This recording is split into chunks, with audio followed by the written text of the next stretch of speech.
Harta dapat menjadi hal yang membahayakan dalam keluarga. Harta bisa membuat antar saudara bertengkar hebat. Bahkan nilainya, mereka bisa melakukan hal-hal berbahaya agar saudaranya celaka. Semua ini dilakukan demi merebut harta warisan saudaranya sendiri.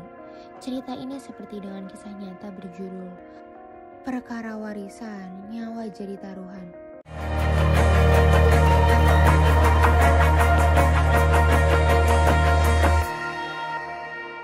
Cerita ini dimulai dari Hasan yang dinyatakan meninggal besti.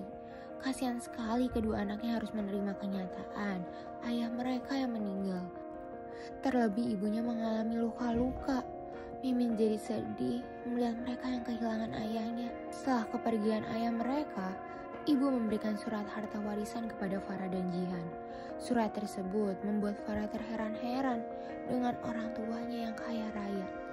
Mengetahui surat warisan tersebut, Farah jadi tidak terima kalau Jihan juga mendapatkan pembagian yang sama. Padahal selama ini, Jihan rajin menabung dan pintar mengelola uangnya. Sampai-sampai Farah jadi marah besar. Mbak, kamu mau kan mbak? Harta kamu dari ayah dibagi buat aku semua? Farah, kamu jangan jadi manusia yang serakah ya. Harta warisan ini harus dibagi dua. Ini amanat ayah kalian. Kenapa sih bu? Aku heran ya sama ibu. Dari kecil hidup aku sama Mbak Jihan selalu ibu banding-bandingin. Sekarang ayah juga udah nggak ada. Harta tetap aja ibu mau kasih untuk Mbak Jihan. Padahal kita semua tahu kalau Mbak Jihan udah nggak perlu lagi harta ayah sama ibu.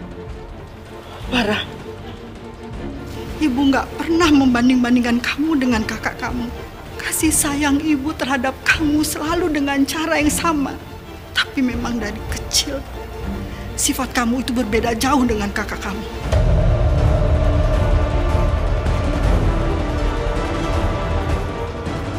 Sejak kecil kakak kamu itu gemar menabung. Untuk membeli HP, dia pakai uang sendiri. Membeli laptop pakai uang sendiri. Bahkan membuat usaha wedding organizer dia pakai uangnya sendiri. Bahkan kakak kamu selalu menyisihkan uangnya untuk membelikan makanan untuk ibu dan ayah. Tapi kalau kamu selalu menghambur-hamburkan uang kamu, membeli barang-barang mahal. Dan kamu waktu kerja kamu lupakan sama ibu dan ayah. Astaga besti, seram sekali. Tiba-tiba Jihan melihat sosok menyeramkan di kamar anaknya. Sampai-sampai dia ketakutan. Sepertinya memang terlihat jelas ya kalau misalnya Jihan adalah sosok pekerja keras. Tapi besti, tiba-tiba ada kecoa di minumannya. Gara-gara kejadian tadi, Jihan jadi tidak fokus. Gak hanya itu, Farah mendapatkan kado. Mimin yakin ini adalah teror untuk Jihan. Apa-apaan ini? Astaga! Ada boneka voodoo lagi. Ini siapa yang ngirim? Semua kejadian janggal itu membuat Jihan terheran-heran. Sampai-sampai dia kepikiran. Gak hanya itu besti. Suami Jihan juga mendapatkan hal yang janggal yang terjadi. Ya ampun, kira-kira ini siapa ya? Astaga besti, kejadian itu sampai merugikan pekerjaan Jihan. Dekor yang sudah disiapkan tiba-tiba berantakan gitu aja. Kasihan sekali Jihan. Loh besti, Arya juga melihat ayahnya tiba-tiba. Dia kan jadi ingat kejadian Jihan yang melihat ayahnya. Bahkan besti, tiba-tiba Delisa anak Jihan dan Arya hilang. Karena Jihan yang sibuk, tiba-tiba Delisa pergi gitu aja mengikuti seseorang. Apa jangan-jangan dia juga melihat kakeknya? Tuh kan besti, Delisa ditemukan di gudang. Mendengar omongan Delisa, Arya dan Jihan kan jadi kaget. Dan kenapa ayah mereka seperti meneror mereka ya? Waktu aku main di taman, aku lihat ada kakek Hasan.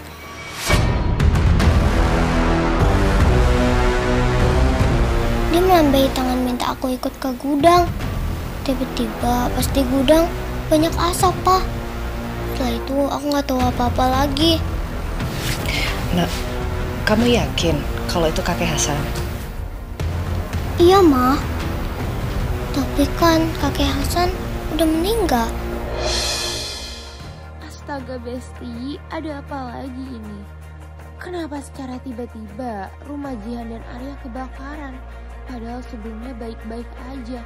Melihat keadaan keluarga Jihan yang memburuk, mau gak mau Jihan harus menunjuk Erik untuk memimpin perusahaan Arya. Tapi kok Farah sangat mencurigakan ya Besti. Bagus deh. Kalau bisa selamanya aja Mas Erik pimpin perusahaan itu. Karena kejadian kebakaran, Jihan dan Arya jadi mengira soal Farah yang datang. Apalagi menurut petunjuk polisi, ada orang yang udah sengaja membakar rumahnya. Tapi kira-kira siapa ya yang udah berniat jahat gini? Kok Mimin curiga ya Besti? Farah seperti nolak kalau misalnya Jihan harus tinggal sementara di rumahnya. Tapi mengingat kalau Erik sedang memegang perusahaan, mau gak mau, Farah harus baik-baikin Jihan. Benar-benar janggal Besti. Dan lagi-lagi Besti, Jihan melihat ayahnya lagi. Benar-benar janggal. Gak cuman itu, ada cicak di makanan Jihan. Tapi bisa-bisanya ya, Farah malah marah-marah gitu aja karena teror yang terjadi. Ya, siapa juga yang mau dapetin teror? Untuk menenangkan suaminya, Jihan harus berbohong soal terornya. Dan tiba-tiba Arya ingin mengerjakan kerjaannya. Makanya Jihan harus pergi ke kantor Arya.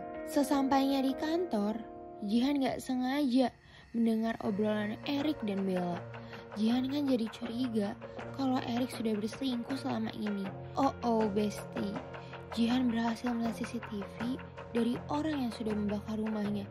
Dan ternyata Besti, dugaan Mimin selama ini benar.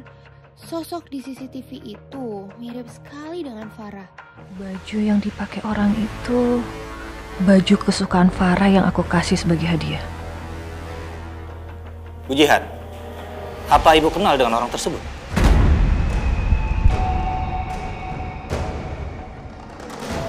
Enggak Pak, saya nggak kenal. Baik, kami akan terus melakukan penyelidikan sampai pelakunya tertangkap. Makasih banyak ya Pak. Sama-sama Bu. Aku akan cari tahu sendiri dulu. Apakah itu benar? Kalau itu Farah, aku nggak mau polisi langsung menangkap Farah begitu aja.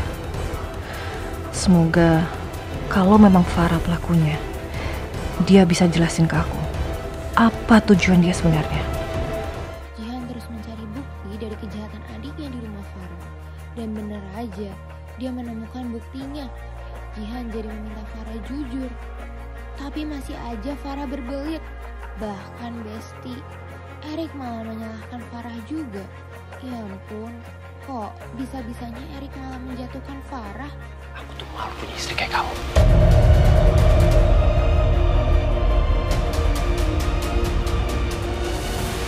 Mbak, saya minta maaf ya Mbak atas kelakuan istri saya. Karena saya juga nggak tahu kalau istri saya itu bisa nekat melakukan hal seperti itu. Tuh kan Besti, saat Jihan datang bersama polisi, tiba-tiba Farah malah hilang. Makanya mendengar cerita dari Jihan, Arya jadi bingung kalau Erik malah menyalahkan Farah juga. Tunggu Besti, tapi Mimin jadi curiga kalau misalnya tiba-tiba Erik membuat masalah di perusahaannya Arya. Bahkan sepertinya Bella menutupi sesuatu dari Arya. Di lain sisi, kasihan sekali Besti melihat Farah yang terpaksa untuk memulung. Pasti dia melakukan ini karena takut untuk masuk penjara. Erik dan Farah gak tahu aja Besti kalau Arya sudah menyusun rencana untuk mencari Farah yang pergi gitu aja. Apalagi karena Erik yang sudah mencurigakan. Benar-benar tega Besti. Erik lebih memilih menjaga nama baiknya demi jabatan di perusahaan daripada membela istrinya. Sampai-sampai saat Erik dan Farah ingin bertemu, Erik malah membawa polisi. Padahal Farah udah percaya dengan Erik. Oh Besti, ternyata selama ini Erik dan Bella adalah orang yang jahat. Bahkan Erik sampai memberikan kunci rumah ibunya kepada Bella. Benar-benar di luar dugaan banget ya. Mereka sudah sejahat itu. Jadi kalian berdua ini adalah penerornya. Dan kamu Erik, Selama ini kamu sudah menyamar sebagai arwah almarhum ayah saya dan bukan Farah.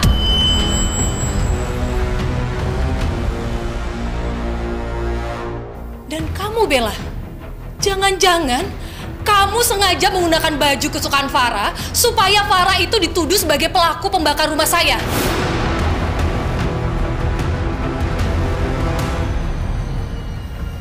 Lebih baik kalian berdua tuh sekarang ngaku kalau kalian berdua ini adalah pembakar rumah saya daripada polisi yang akan membuat kalian berdua ngaku. Bu, jangan Bu. Saya janji saya bakal ngakuin segala perbuatan saya, tapi saya mau laporin saya ke polisi, Bu. Pak, saya minta maaf, Pak. Saya nggak salah, Pak. Saya cuma ngikutin perintah Pak Erik, Pak. Saya nggak mau dipecat. Saya juga nggak mau dilaporin ke polisi, Pak. Saya minta maaf. Kamu jangan cari aman kayak gitu dong. Kamu juga ikut terlibat di sini. Pak Erik, ini semua salah Bapak ya? Bapak kan yang bilang kalau Bapak mau menguasai semua harta Pak Arya. Makanya Bapak merencanakan semua ini agar Bapak menghilangkan nyawanya Pak Arya dan keluarganya. Benar-benar kelewatan. Erik ingin membuat kakaknya kehilangan nyawa. Dan selama ini, dialah yang ingin merebut harta Arya dan Jihan. Mimin gak nyangka kalau dia udah tega melakukan ini kepada istrinya sendiri. Aku emang iri sama Mbak Jihan. Tapi aku nggak mungkin ngelakuin itu semua sama keluarga aku. Kecuali kita mendapatkannya dengan cara yang benar. Kamu kan bisa lebih kerja keras lagi di kantornya Mas Arya. Terus kamu naik jabatan dan aku pasti bakal bantu kamu. Kalau kamu nggak mau, aku akan melakukannya semuanya sendiri. Begitu aku berhasil menguasai harta mereka, aku akan meninggalkan kamu, Farah.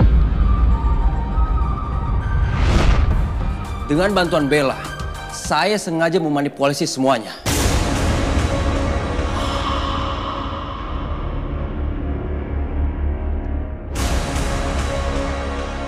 Tapi sayangnya apa? Farah melarikan diri. Harusnya dia tuh menggantikan posisi saya untuk dipenjara. Karena saya ingin meninggalkan dia. Kamu tega sih bisa ngelakuin itu semua sama istri kamu sendiri?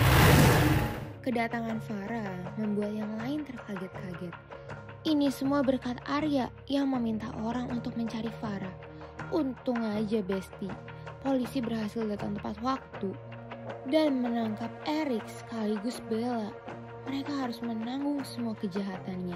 Mimin terharu melihat Jihan dan Farah yang kembali percaya satu sama lain. Mereka memaafkan satu sama lain atas semua yang udah terjadi. Nah, Besti Indosiar, biar tahu pembelajaran dari kisah nyata lainnya, saksikan terus kisah nyata hanya di Indosiar atau tonton tayangan ulangnya di video